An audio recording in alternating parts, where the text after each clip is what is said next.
안녕하세요. 길벗 황계찬 목사입니다. 11월의 마지막 월요일입니다. 오늘 함께 묵상하실 말씀은 에스더 4장 13절에서 17절 말씀입니다. 함께 읽어보시겠습니다. 모르드게가 그를 지켜 에스더에게 회답하되 너는 왕궁에 있으니 모든 유다인 중에 홀로 목숨을 건지리라 생각하지 말라.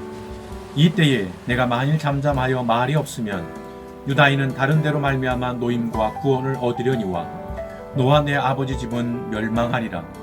내가 왕후의 자리를 얻은 것이 이때를 위함이 아닌지 누가 알겠느냐 하니 에스더가 모르드게에게 회답하여 이르되 당신은 가서 수산에 있는 유다인을 다 모으고 나를 위하여 금식하되 밤낮 3일을 먹지도 말고 마시지도 마소서. 나도 나의 시녀와 더불어 이렇게 금식한 후에 규례를 어기고 왕에게 나아가리니 죽으면 죽으리이다 하니라. 모르드게가 가서 에스더가 명령한 대로 다 행하니라. 아멘. 에스더 말씀은 페르시아 제국의 왕비였던 에스더가 자신의 민족인 유대인들이 모두 멸절될 위기에서 그를 구원하는 이야기입니다. 지금도 해마다 봄이 되면 유대인들은 이날을 기념하여 에스더서를 읽으며 축제를 벌입니다. 이것이 불임절의 기원입니다. 에스더서는 하나님에 대해 전혀 언급하지 않습니다. 하나님은 아무에게도 말씀하지 않으시고 아무도 하나님께 말하지 않습니다.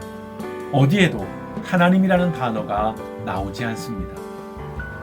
에스더서 전체에서 하나님은 명백히 부재하시는 것처럼 보입니다. 이것이 에스더서가 들려주려는 이야기입니다. 하나님의 부재를 통해 하나님의 임재를 보여줍니다.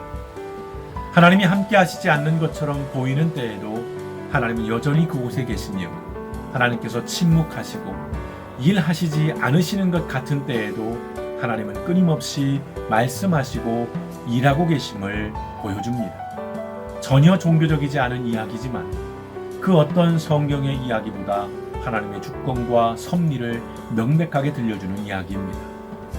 우리가 살아가는 세상은 하나님이 보이지 않고 계시지 않는 것처럼 여겨질 만큼 혼란스럽고 고통스럽습니다.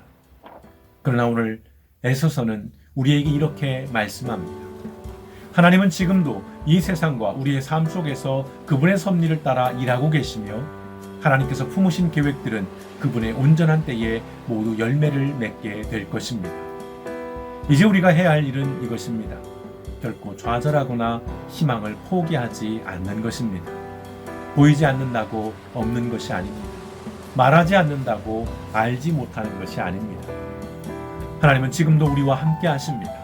우리를 위해 여전히 일하고 계십니다. 이 한 주간 우리와 함께 하시는 하나님을 기억하며 주어진 삶의 자리에서 하늘의 소망을 품고 살아가시길 주님의 이름으로 축원드립니다. 성도 여러분, 하나님께서는 지금도 우리를 위해 길을 만들고 계십니다.